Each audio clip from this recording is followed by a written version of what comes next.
जो इस बार board examination में पूछे जाने वाले हैं केमिस्ट्री के कुछ महत्वपूर्ण प्रश्न जो पूछे ही जाने हैं, मतलब आएंगे ही आएंगे, वो तो थोड़ा हम देख लेते हैं। खाली क्वेश्चन बताएंगे, आज सॉल्व हम लोग अगले वीडियो में कर लेंगे। आज केवल क्वेश्चन हम लोग डिस्कस करते हैं, देख लेते हैं बराबर।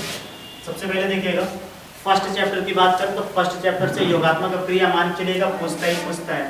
तो पहला क्वेश्चन आपका हो जाएगा कि योगात्मक अपक्रिया किसे कहते हैं। ये बहुत ही इंपॉर्टेंट है, ठीक है, ध्यान रखिएगा। योगात्मक अपक्रिया, या तो ये पूछेगा कि योगात्मक अपक्रिया किसका मुख्य गुण है, या फिर ये पूछेगा कि इसकी डेफिनेशन क्या है, इसका एग्जाम्पल क्या है, ये पूछ लेगा। इस वाले चैप्टर से और देखें तो प्रतिस्थापन बहुत पूछता है, याद रखिएगा।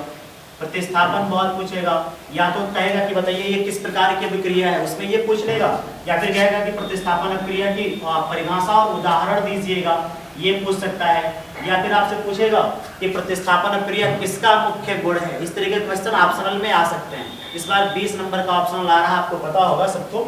ये पहले चैप्टर के 2 हो गए। तीसरे क्वेश्चन की बात करें पहले चैप्टर में तो संक्षारण पूछ सकता है, उदाहरण पूछ लेगा और इसकी डेफिनेशन पूछ लेगा। संक्षारण के अलावा इसी में हम शामिल करते हैं विकृत गंधिता, याद रखिएगा, ये भी बहुत ज्यादा इंपॉर्टेंट है। विकृत गंधिता सरल भी है, ज्यादा कठिन नहीं है, डिस्कस अगले वीडियो में करेंगे, मैंने बता दिया आपको, है ना। पहला कौन सा हो जाता है संक्षारण और दूसरा हो जाता है विकृत गंधिता।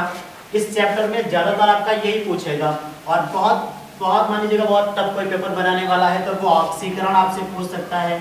ऑक्सीकरण के साथ साथ में अपचयन पूछ सकता है, यानी कि आपको एक नजर में ये भी पढ़ लेना है कि ऑक्सीकरण की डेफिनेशन क्या है और अपचयन की डेफिनेशन क्या है। इन दोनों की डेफिनेशन आपको पढ़ लेनी है।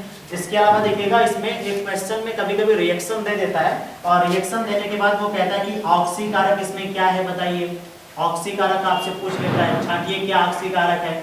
ऑक्सीकारक के साथ साथ में वो कभी कभी अपचायक भी पूछ लेता है कि बताइए इसमें अपचायक क्या है, यानी कि ऑक्सीकारक अपचायक दोनों को पूछ सकता है। तो ये पहले चैप्टर में केवल इतनी आपका इंपॉर्टेंट है। ज्यादा से ज्यादा योगात्मक या तो प्रतिस्थापन या तो संक्षारण या विकृत गंधिता, ऑक्सीकरण, अपचयन और ये आपका ऑक्सीकारक और अपचायक पूछेगा। इसमें और ज्यादा आपका कुछ नहीं है। और सबसे ज्यादा हम बात करें तो इसमें आपका पूछेगा प्रतिस्थापन या फिर योगात्मक। जो पेपर आपका टफ आता है तो हो सकता है कि इस तरीके के क्वेश्चन पूछ ले। तो ये पहले चैप्टर के कुछ महत्वपूर्ण प्रश्न हो गए। अब हम दूसरे चैप्टर की तरफ बढ़ते हैं। दूसरे चैप्टर में बात करें तो 4 साल्ट है, आपको पता ही होगा, है ना। तो उनमें से आप चारों के, चाहे वो आपका बेकिंग सोडा हो, बेकिंग सोडा के साथ साथ में वो चाहे आपका धावन सोडा हो, बेकिंग सोडा हो गया, धावन सोडा हो गया, बेकिंग सोडा हो गया, धावन सोडा हो गया। इसके अलावा तो आपका पूछ लेता है विरंजक चूर्ण, जिसको आप ब्लीचिंग पाउडर भी कहते हो, विरंजक चूर्ण। और इसके अलावा प्लास्टर ऑफ पेरिस अर्थात POP। कभी कभी तो केवल इसके उपयोग पूछ लेता है 2 नंबर का, है ना। तो ये आप जरूर देख लीजिएगा। बेकिंग सोडा, धावन सोडा, विरंजक चूर्ण, POP, इनको बनाने का क्या समीकरण होता है ये भी देख लीजिएगा। ज्यादा कठिन है नहीं, सरल है आपका, ठीक है।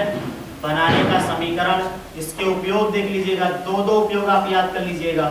इसके अलावा एक भौतिक गुण, एक या फिर आप 2 देख लीजिए, ज्यादा अच्छा रहेगा, एक ज्यादा याद रहेगा तो और अच्छी बात है। 2 भौतिक गुण इसके देख लीजिएगा। इसके अलावा 2 उपयोग देख लेना है आपको, 2 भौतिक गुण देख लेना, सॉरी 2 रासायनिक गुण आपको यहाँ पे देख लेना है। बनाने का समीकरण देखना है, भौतिक रासायनिक गुण आपको देख लेने हैं। भौतिक रासायनिक गुण के अलावा इनका रासायनिक नाम क्या होता है और इनका अणुसूत्र क्या होता है, ये आपको याद रखना है। ये बहुत महत्वपूर्ण है। 4 में से 2 तो आने ही आने हैं, ये जो 4 लिखे इसमें से 2 कंफर्म आने ही आने हैं, तो ये आप जरूर देख लीजिएगा इसमें। इसके अलावा अम्ल और क्षार की डेफिनेशन देख लीजिएगा। हो सकता है कि टिप्पणी में ये पूछ ले, अम्ल क्षार की परिभाषा देख लीजिएगा, उदाहरण देख लीजिएगा। और ये कभी कभी ऑप्शन में पूछ लेता है कि टमाटर में कौन सा अम्ल है या फिर इमली में कौन सा अम्ल होता है। तो ये आप जब पढ़ेंगे इसको तो इसके एग्जाम्पल में वो उदाहरण में आ जाएगा, तो एक नंबर के साथ में तैयार होते रहेंगे। इसके अलावा इस चैप्टर में आप पीएच मान जरूर देख लीजिएगा। पीएच मान मोस्ट इंपॉर्टेंट है, क्योंकि इसमें जो न्यूमेरिकल होते हैं वो 30% आपका जो सिलेबस कट हुआ तो उसमें कट हो गया है। लेकिन पीएच की डेफिनेशन बहुत पूछता है कि पीएच की डेफिनेशन क्या होती है, तो पीएच की डेफिनेशन आपको जरूर देख लेनी है। इसके अलावा पीएच का दैनिक जीवन में क्या महत्व है, पीएच का दैनिक जीवन में क्या महत्व है, यह भी आपको देखना है। दैनिक जीवन में इसका महत्व आपको देख लेना है, ये भी आपका बहुत ज्यादा इंपॉर्टेंट है इस चैप्टर में। सबसे तो ये आपके इंपॉर्टेंट है और पीएच। इसके अलावा ये अम्ल क्षार वगैरह पूछ लेता है कभी कभी, बाकी इस चैप्टर में कोई खास आपका नहीं है ज्यादा। अब तीसरे चैप्टर में अगर जो हम लोग बढ़े तो तीसरा आपको पता होगा कि मेटल और नॉन मेटल है, यानी कि इसमें धातु और अधातु की कुछ चर्चा होती है। तो डेफिनेशन आप देख लीजिएगा, धातु और अधातु की डेफिनेशन देख लीजिएगा कि इसकी क्या डेफिनेशन है, और एग्जाम्पल जरूर देख लीजिएगा, ठीक है। धातु धातु उपधातु आपका हो गया, धातु धातु और उपधातु के अलावा अक्रिय गैस तत्व, यहाँ से ऑप्शनल क्वेश्चन बनते हैं। ऑप्शंस में क्वेश्चन कैसे बनते हैं कि निम्न में कौन सा धातु है, या निम्न में कौन सी अधातु है, निम्न में कौन सा उपधातु है, या फिर निम्न में कौन सा अक्रिय गैस तत्व है, ऑप्शनल बनता है। कभी कभी पूछता है कि निम्न में कौन सा रेडियो एक्टिव पदार्थ है, तो इस तरह से इसमें यहाँ से क्वेश्चन आपके पूछते हैं। इसके अलावा धातु और अधातु के भौतिक गुण पूछ सकता है, कभी कभी इसके भौतिक गुण पूछ लेता है। क्योंकि पेपर इस बात ज्यादा कठिन नहीं आ रहा, इजी आ रहा है, तो ज्यादा ट्रिपल पढ़ने की जरूरत नहीं है। आप थोड़ा थोड़ा जो इजी वाला है वो भी पढ़ते चलिएगा, ये तो ज्यादा कठिन के चक्कर में हो सकता है कि इजी वाला आपका छूट जाए, है ना। तो ये ध्यान रखना, इसमें धातु धातु के भौतिक गुण आपको देख लेना है। और एक चीज यहाँ पे आप देख लीजिएगा इस वाले चैप्टर में कि आयनिक यौगिक, ये जरा ध्यान से देख लीजिएगा, आयनिक यौगिक किसे कहते हैं, ये प्रश्न कई बार पूछा है पिछली बार में। और इसके अलावा आयनिक यौगिकों के गुणों में गुण होता है कि आयनिक यौगिक आपके इनके गलनांक गलनांक उच्च होते हैं। तो प्रश्न पूछता है कि आखिर क्यों उच्च होते हैं, तो यहाँ से आयनिक यौगिक आपका बन जाएगा धातु और धातु में। इसके अलावा इसकी डेफिनेशंस आपको देख ही लेनी है। मिश्र धातु आपको जरूर देख लेना है, कभी कभी मैक्सिमम टाइम पूछता है कि मिश्र धातु आपका क्या है, इसका एक एग्जाम्पल, और इसके अलावा उसके जो आपका संगठन उसमें क्या क्या कितने कितने परसेंट मिला होता है और उसका यूज क्या है। तो ये आप मिश्र धातु के अंतर्गत देख लीजिएगा, ये आपका इंपॉर्टेंट है आपका थर्ड चैप्टर।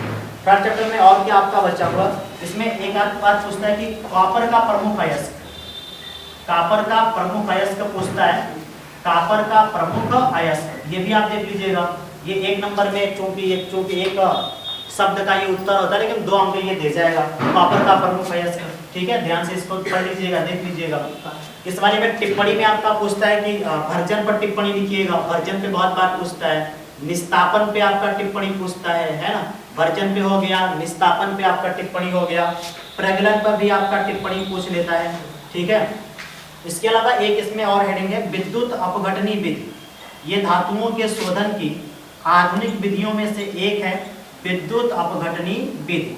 ये बहुत इंपॉर्टेंट है, इस पर टिप्पणी पूछता है कि विद्युत अपघटनी विधि पर टिप्पणी लिखिएगा, ये आपको याद कर लेना है, इसको ध्यान रखिएगा, विद्युत अपघटनी विधि, ठीक है। आप यहाँ से आप 20 में 20 अंक का मिलेगा, अगर जब ध्यान से सुन लेंगे तो यहाँ से आपको 20 में 20 अंक का मिलेगा और अच्छा लिख के आएंगे आप। ये विद्युत अपघटनी विधि हो गई, भर्जन हो गया, निस्तापन हो गया, प्रगलन हो गया, ये पूछता है, इसकी डेफिनेशन पूछता है। डेफिनेशन तो लिखनी है आपको, साथ में रिएक्शन भी लिखनी है, ये भी आप याद रखिएगा। भर्जन के साथ में इसकी डेफिनेशन लिखनी है, निस्तापन भी लिखनी है। और इसके अलावा आपने पढ़ा होगा धातुओं के शोधन की जो आपकी बेस है, वो क्या कहते हैं उसको, धातुओं के शोधन की जो फेन प्लवन विधि है, इस पे भी कभी कभी टिप्पणी पूछ लेता है कि फेन प्लवन विधि पर आप टिप्पणी लिखिएगा, या फिर झाग प्लवन विधि भी इसको कहा जाता है। तो यहाँ से ये बन जाता है। बेसे मणिकरण में से क्वेश्चन पूछता है कि फफोलेदार कॉपर में कॉपर कितने परसेंट शुद्ध होता है, तो वो 98% आपका प्योर होता है, वो भी आपको याद रखना है। तो ये 3 चैप्टर आपके हो गए, मुश्किल से 20-25 प्रश्न यहाँ हुए, आप देख लेंगे, ये आपको तुरंत याद भी हो जाएंगे, इसमें ज़्यादा कठिन भी नहीं है। बढ़ते हैं चौथे चैप्टर की तरफ। यहाँ से आपको 3-4 चीजें आपको देखनी है। एक तो IUPSC आप थोड़ा सा ध्यान कर लीजिएगा, चौथे चैप्टर से IUPSC, इसमें एक आपको OH वाला देख लेना है, एल्कोहल देख लेना है, एक आपको COOH यानी कि कार्बोक्सिलिक देख लेना है, एक आपको CHO यानी कि एल्डिहाइड वाला देख लेना है, और एक आपको देख लेना है कीटोन का। चारों में से तो 100% IUPSC आती है, तो यही 4 से आएगी। यहाँ से नहीं देगा तो आपको एल्केन से पूछ लेगा, ये 2 नंबर मान चलिएगा फ्री के हैं, केवल आपको देखना है बस, या फिर वो एल्कीन से पूछ लेगा, या फिर वो एल्काइन से पूछ लेगा, और ये सब तैयार ही है आप लोगों का, है ना, इसमें कोई दिक्कत नहीं है। एल्केन, एल्केन और एल्काइन, बाकी OH, COOH इन सब का आपको देख लेना है कि कैसे नाम लिखा जाएगा। कभी कभी उल्टा कर देता है, आपसे संरचना सूत्र पूछेगा, नाम दे देगा और कहेगा कि बताइएगा कि संरचना सूत्र क्या होता है, तो उसका जस्ट अपोजिट आपका हो जाएगा, ठीक है। ये अगर जो कट रहा होगा वीडियो में तो ध्यान कर लीजिएगा, ये संरचना सूत्र इधर आपका लिखा हुआ है, ठीक है। नाम दे देगा और सूत्र पूछ लेगा, एक बार आप प्रैक्टिस कर लेंगे तो ये काम आसान हो जाएगा। चौथे चैप्टर से और क्या पूछेगा, चौथे चैप्टर से और हाइड्रोकार्बन के बारे में पूछ सकता है। NCERT लेवल का क्वेश्चन पूछेगा तो हाइड्रोकार्बन से संबंधित क्वेश्चन पूछेगा, नॉर्मल क्वेश्चन पूछेगा तो इसी के इर्द गिर्द आपका वो रह जाएगा।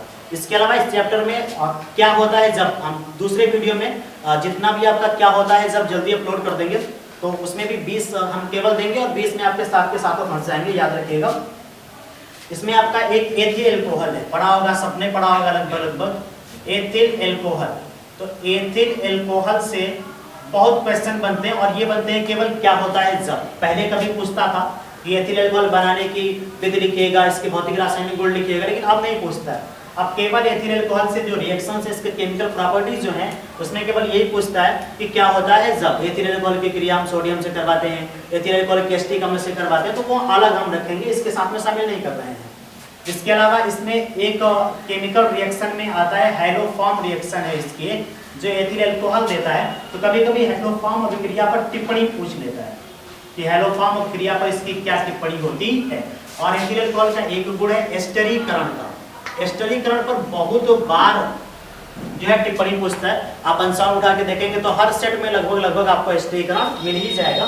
तो एस्टरीकरण आपको देख लेना है, ये छोड़ना नहीं है। एस्टरीकरण के अलावा एथिल एल्कोहल में एक और चीज आपको देखनी है, वो क्या है, किण्वन।